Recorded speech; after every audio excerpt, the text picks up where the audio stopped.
بسم اللہ الرحمن الرحیم۔ میں بے اولاد تھی۔ ڈاکٹروں نے مجھے جواب دے دیا تھا کہ میری اولاد نہیں ہو سکتی، تو میں نے اپنے پاگل دیور کی شادی کروا دی۔ دلہن حاملہ ہوئی تو اسے تہہ خانے میں بند کر دیا، مگر جب بچہ ہوا تو میرا شوہر ہی اس کا۔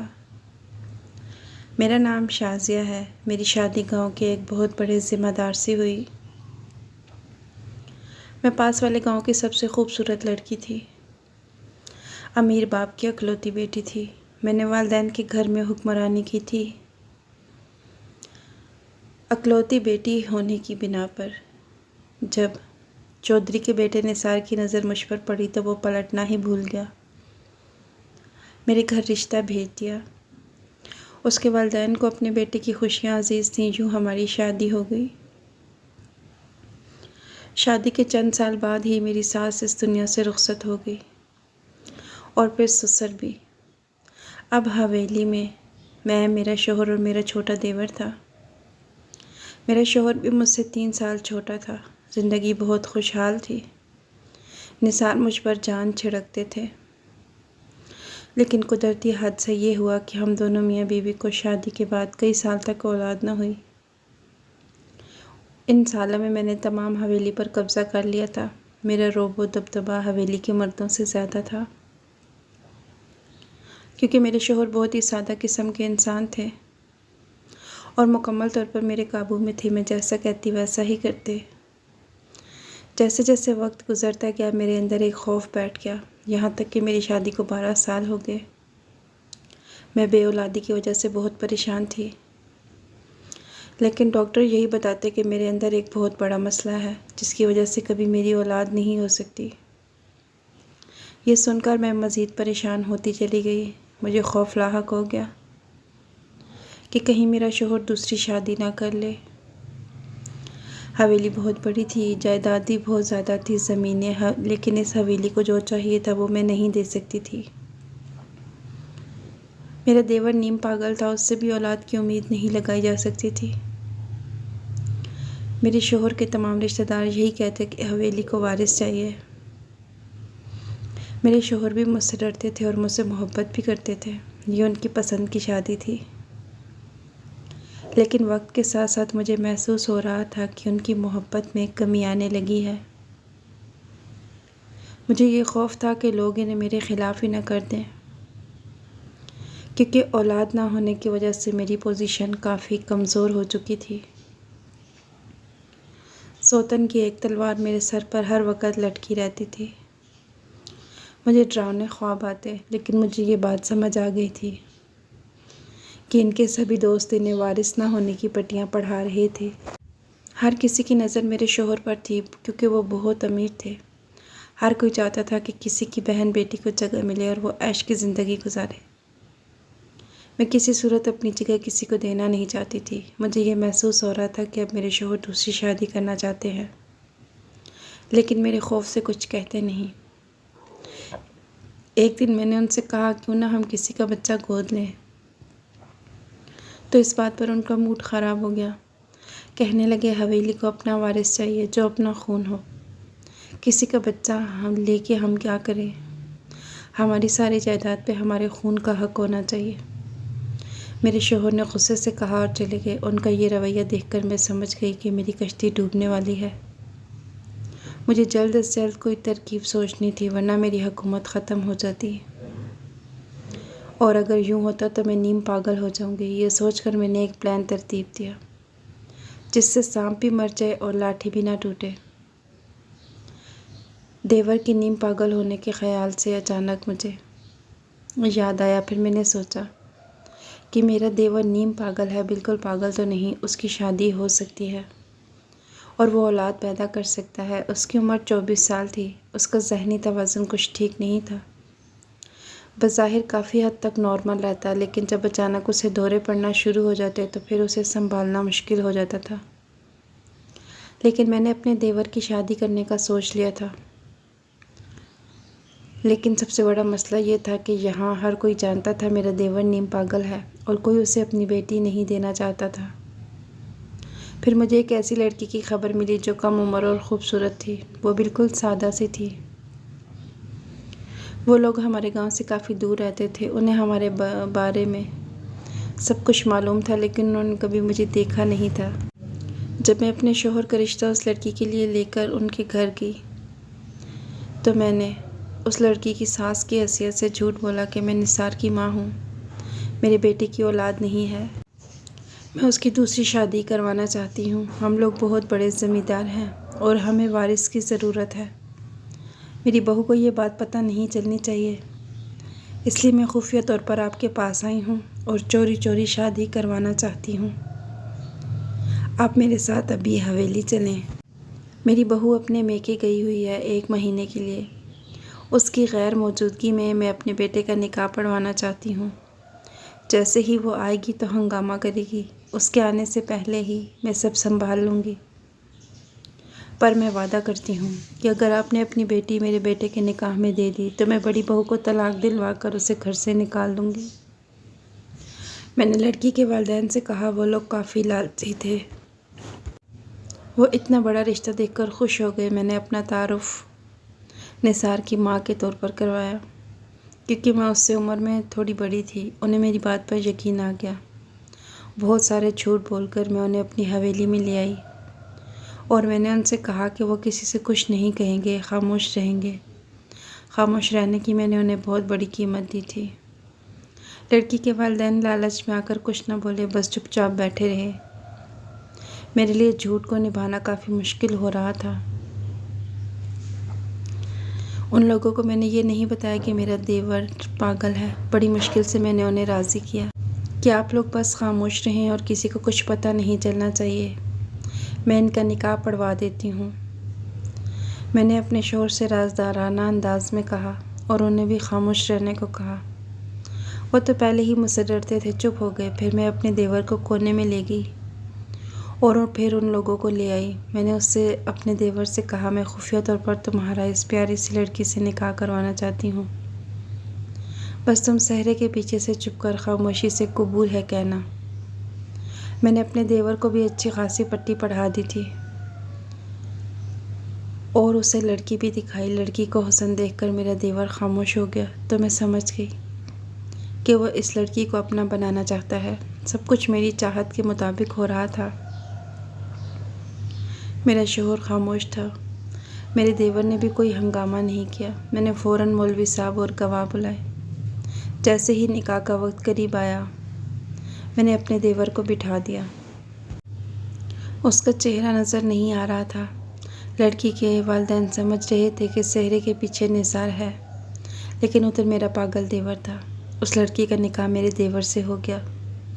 میں نے فوراً لڑکی کے والدین کو چلتا کیا اور چوکیدار سے کہا، آئندہ یہ دونوں یہاں نہیں آنے چاہیے، اور اگر یہ حویلی میں آنا چاہیں تو انہیں دھکے دے کر باہر نکال دینا۔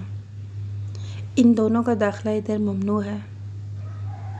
اس طرح میں نے لڑکی کے والدین کا پتہ بھی کاٹ دیا۔ اب لڑکی کی باری تھی۔ میں نے کافی پٹیاں پڑھا کر اس لڑکی کے ساتھ اس کے کمرے میں اپنے دیور کو بھیج دیا، لیکن صبح ہوتے ہی میرا دیور کہیں نکل گیا اور واپس نہیں آیا۔ وہ لاپتہ تھا۔ میں نے اپنے شوہر سے بات کی تو وہ مطمئن تھے، بولے کہ آ جائے گا، اس نے کہاں جانا ہے۔ میں نے دیکھا لڑکی بہت زیادہ خوبصورت تھی اور سادہ سی تھی۔ اس نئی لڑکی کا نام نجمہ تھا۔ نجمہ کی حیثیت حویلی میں ایک ملازمہ سے زیادہ نہیں تھی۔ بھلا میں یہ کیسے برداشت کر سکتی تھی کہ میری دیورانی میرے برابر میں آ کر کھڑی ہو جائے۔ مہینے کے آخر میں مجھے پتہ چلا کہ میری دیورانی امید سے ہے تو میں بہت خوش ہوئی۔ میں جیسا چاہتی تھی ویسا ہی ہو رہا تھا۔ حویلی کو ان کا اپنا خون، اپنا وارث ملنے والا تھا۔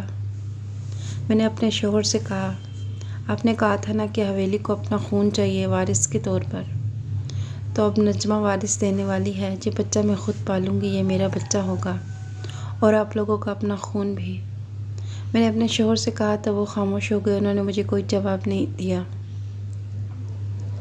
نہ جانے کیوں ان کی یہ خاموشی مجھے کسی طوفان کا پیش خیمہ لگ رہی تھی۔ خیر، میں نے دن گننا شروع کر دیے کہ کب وہ بچہ پیدا ہوگا اور کب میں اسے اپنی گود میں لوں گی، اور پھر اس کے بعد اپنی دیورانی کو حویلی سے باہر نکال دوں گی۔ میرا دیور جو نکاح کے دوسرے دن سے ہی کہیں چلا گیا تھا، اب تک لاپتہ تھا۔ میرے شوہر نے بہت تلاش کیا لیکن اس کا کچھ پتہ نہیں چل سکا۔ لیکن مجھے دیور کے لاپتہ ہونے سے کوئی فرق نہیں پڑتا تھا، مجھے بچہ چاہیے تھا اور وہ مجھے مل رہا تھا۔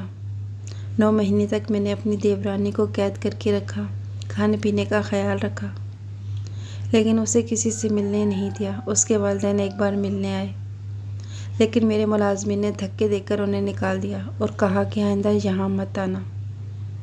پھر وہ دن بھی آ گیا، انتظار کی گھڑیاں ختم ہوئیں اور میرے دیور کا بیٹا دنیا میں آیا تو میں خوشی سے پھولے نہ سما رہی تھی، میری گود ہری ہو گئی تھی۔ میں نے فوراً بچہ چھین لیا اور اپنی دیورانی کو قید کر دیا اور ملازمہ کا پہرا لگا دیا کہ یہ بھاگنے نہ پائے، کیونکہ اس نے ابھی بچے کو دودھ پلانا تھا۔ لیکن ایک عجیب بات میں نے محسوس کی۔ بچے کی پیدائش پر مجھ سے زیادہ میرے شوہر خوش تھے۔ وہ سارا دن اس بچے کو گود میں اٹھائے رکھتے، اس سے باتیں کرتے۔ میں حیران ہوتی تھی لیکن میں خوش اور مطمئن بھی تھی کہ میرے شوہر نے اس بچے کو اپنا بیٹا مان لیا ہے، ہماری زندگی مکمل ہو گئی۔ میں نے اس بچے کا نام احمد رکھا۔ وہ ہر وقت میرے پاس رہتا تھا، لیکن دودھ کی وجہ سے مجھے نجمہ کو دینا پڑتا تھا۔ نجمہ اپنے بچے کے لیے ترستی رہتی تھی، لیکن میں نے اس سے کہہ دیا تھا اس بچے کے بارے میں سوچنا بھی نہیں۔ پھر ایک دن مجھے خیال آیا کیوں نہ میں احمد کو ڈبے والا دودھ دوں اور نجمہ کو چلتا کروں۔ میں نے ڈاکٹر سے مشورہ کر کے احمد کے لیے ڈبے والا دودھ لیا اور پھر میں نے کہا اب مجھے نجمہ کی کوئی ضرورت نہیں۔ میں گھر آئی، نجمہ سے کہا چل یہاں سے نکلو، اب تمہاری کوئی ضرورت نہیں اور آئندہ اپنی شکل نہ دکھانا۔ میں اسے گھسیٹتے ہوئے باہر لے جا رہی تھی کہ اچانک سے میرے شوہر اندر داخل ہوئے اور انہوں نے یہ سب دیکھ لیا، مگر مجھے ان کی پرواہ نہیں تھی۔ میں عرصہ دراز سے حویلی کے مکینوں کے ساتھ یہی سلوک کرتی آ رہی تھی اور میرے شوہر چپ چاپ خاموش تماشائی بنے دیکھتے آ رہے تھے۔ یہ کیا کر رہی ہو شازیہ تم؟ زندگی میں پہلی بار میرے شوہر غصے سے داڑھے تھے تو میں پھٹی پھٹی آنکھوں سے ان کی طرف دیکھا۔ آپ اس لڑکی کی وجہ سے مجھ پر چلا رہے ہیں؟ تم اسے حویلی سے نہیں نکال سکتی ہو کیونکہ یہ حویلی کے وارث کی ماں ہے۔ میرے شوہر نے چیختے ہوئے کہا تو میں حیران ہو گئی۔ وہ آج پہلی بار اتنا چیخ کر مجھ سے بات کر رہے تھے۔ حویلی کی وارث کی ماں میں ہوں، اس کی جگہ یہاں نہیں ہے۔ میں نے ان سے بھی زیادہ اونچی آواز میں کہا تو ایسے لگ رہا تھا جیسے حویلی کے در و دیوار میری آواز سے کانپنے لگے۔ میرے شوہر نے کہا یہ نہ صرف حویلی کے وارث کی ماں ہے بلکہ حویلی کے مالک کی بیوی بھی ہے۔ میں نے کہا آپ اس پاگل کو حویلی کا مالک کہہ رہے ہیں، حویلی کے مالک صرف آپ ہیں۔ میرے شوہر نے جواب دیا حویلی کا مالک میں ہوں اور یہ میری بیوی ہے۔ اس دن اس کا نکاح مراد سے نہیں مجھ سے ہوا تھا۔ صحرے کے پیچھے مراد نہیں بلکہ میں تھا، اور یہ جو بچہ پیدا ہوا ہے یہ میرا اپنا خون ہے۔ میرے شوہر نے کہا تو میں اس انکشاف پر اتنی حیران ہوئی کہ زندگی میں کبھی نہ ہوئی تھی۔ میں ساری زندگی لوگوں کو دھوکہ دیتی رہی اور اب میرے ساتھ ہی دھوکہ ہو گیا تھا۔ ایسا نہیں ہو سکتا، آپ جھوٹ بول رہے ہیں۔ میں نے ان کی طرف دیکھتے ہوئے کہا۔ تمام ملازمین مجھے ایسے دیکھ رہے تھے جیسے مجھ سے چھٹکارا چاہتے ہوں۔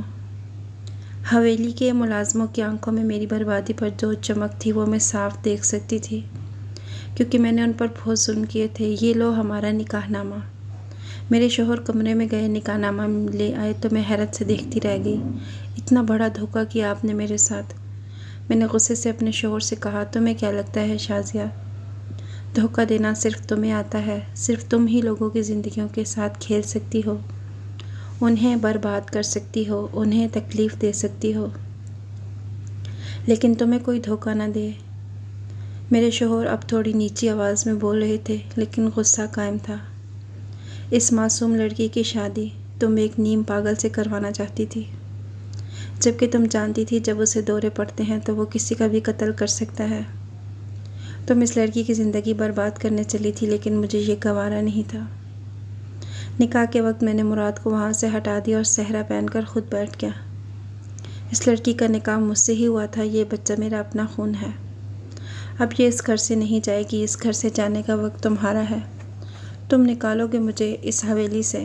میں نے اپنے شوہر کا گریبان پکڑنے کے لیے آگے بڑھی تو کسی چیز سے ٹکرائی اور شیشے کی میز پر میرا سر لگ گیا۔